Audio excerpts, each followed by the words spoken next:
They're more obsessed with me than before.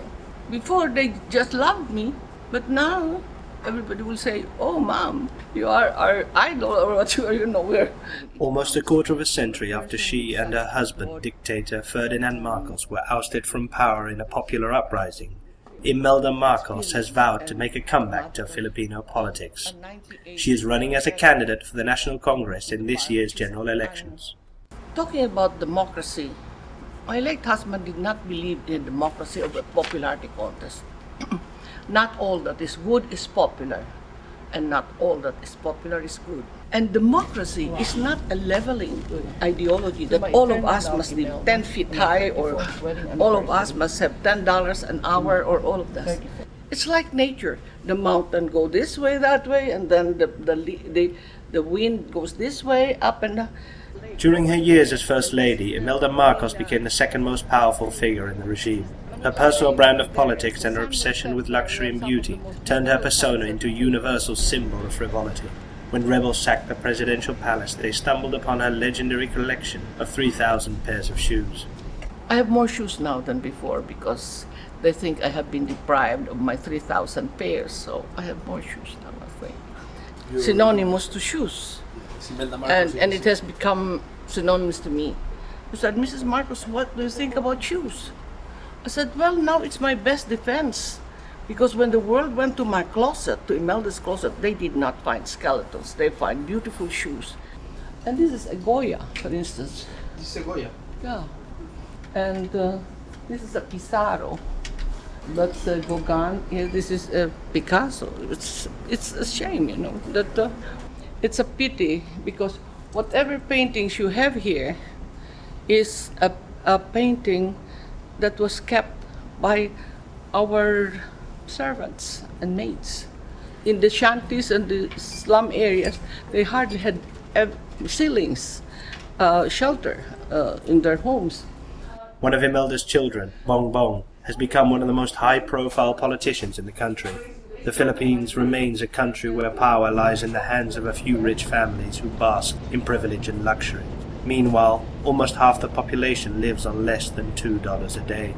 It doesn't mean that if you're poor, you cannot be beautiful. I told the people in the provinces, I said, "How come our country is a paradise? Your houses are so ugly. And can't you do something about it?" And then the people said, "Oh, Mrs. Marcos," they said, "we are so poor. All we have is coconuts and bamboo." You know what I did? I did a bamboo mansion and a coconut palace. Imelda Marcos shined in her diplomatic role and used her unquestionable charm to capture the attention of several world leaders of the time. In the case of Fidel Castro, he respected my husband a lot, because the first thing Ferdinand Marcos did was to bring down the basis agreement, just like what they did with Guantanamo. Mao Zedong, again, respect.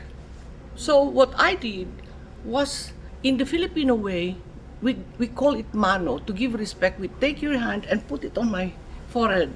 Then he took my other hand and kissed it. And that is the beginning of the end of the Cold War. The first one who offered bail was Gaddafi. Gaddafi said, "I'll pay the bail of 5 million, Mrs. Marcos." Even 10 times that, because she's a good woman. The other one was Saddam Hussein. I felt very, very bad, because I knew him personally. I knew him from a different light. Imelda Marcos' home is a shrine to her memories. The second floor of her luxurious penthouse is covered in documents. This is the archive of the corruption trial that she went through in New York in 1990. When they were ready to file the case against the Marcoses in 1990, Marcos was dead in 1989. Why me? I was not the president. And in the middle of the trial, at the height of the Cold War, I coughed blood.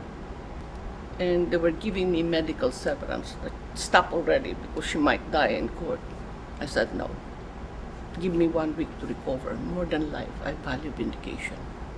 Thanks God, when I came back a few weeks after, on my birthday, a perfect gift from God. On my birthday, I won the case of the century. Imelda Marcos is a great believer in the magical meaning behind the calendar. That's why she is certain that the United States was punished in an exemplary fashion for ending its support to her husband. The attack on the World Trade Center, 9/11, birthday of Ferdinand Marcos. So you mean that maybe September 11 is like the revenge for something that... No, again, some kind of karma. I don't know. I just don't like to say that, what goes around comes around. As Genghis Khan, Imelda Marcos, and others are on a list of history's greediest figures. The press came rushing to me. Mrs. Marcos, are you not going to file a case against Newsweek? Why? I said, you were called greediest. I said, greediest? For the good, true, and beautiful, I plead guilty. At 81, Imelda believes that there is still a lot she can do for her country.